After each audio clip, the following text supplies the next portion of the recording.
Hello weavers, ఈరోజు దోసకాయ పచ్చడిని ఎలా తయారు చేయాలో చూద్దాం. దోసకాయ పచ్చడికి కావాల్సిన పదార్థాలు: ఒక 3 తరిగిన దోసకాయ ముక్కలు, కొన్ని పచ్చిమిర్చి ముక్కలు, ఒక కట్ట పుదీనా, ఒక కట్ట కొత్తిమీర, ఒక ఉల్లిపాయ, కొద్దిగా చింతపండు, ఒక 4-5 వెల్లుల్లి రెబ్బలు, రుచికి సరిపడినంత ఉప్పు, కొన్ని పల్లీలు, కొద్దిగా జీలకర్ర, కొద్దిగా చిటికెడు పసుపు. ముందుగా స్టవ్ వెలిగించి ఒక కడాయి పెట్టుకొని దానిలో కొన్ని పల్లీలు వేసి వేయించుకోవాలి. వేయించిన పల్లీలలో 1 స్పూన్ ఆయిల్ వేసి కొద్దిగా జీలకర్ర వేయాలి.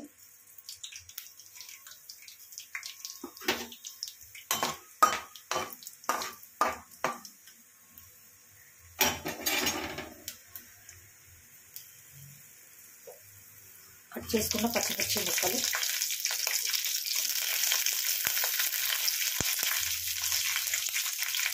పుదీనా,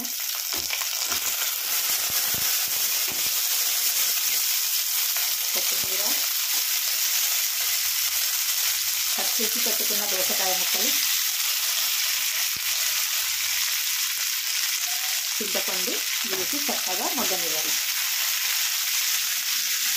కట్ చేసుకున్న ఒక టమాటా వేయాలి. 2-3 వెల్లుల్లి రెబ్బలు వేసి మగ్గనివ్వాలి. చల్లారాక మిక్సీ వేసుకోవాలి. వేడి వేడి అన్నంలోకి దోసకాయ పచ్చడి రెడీ.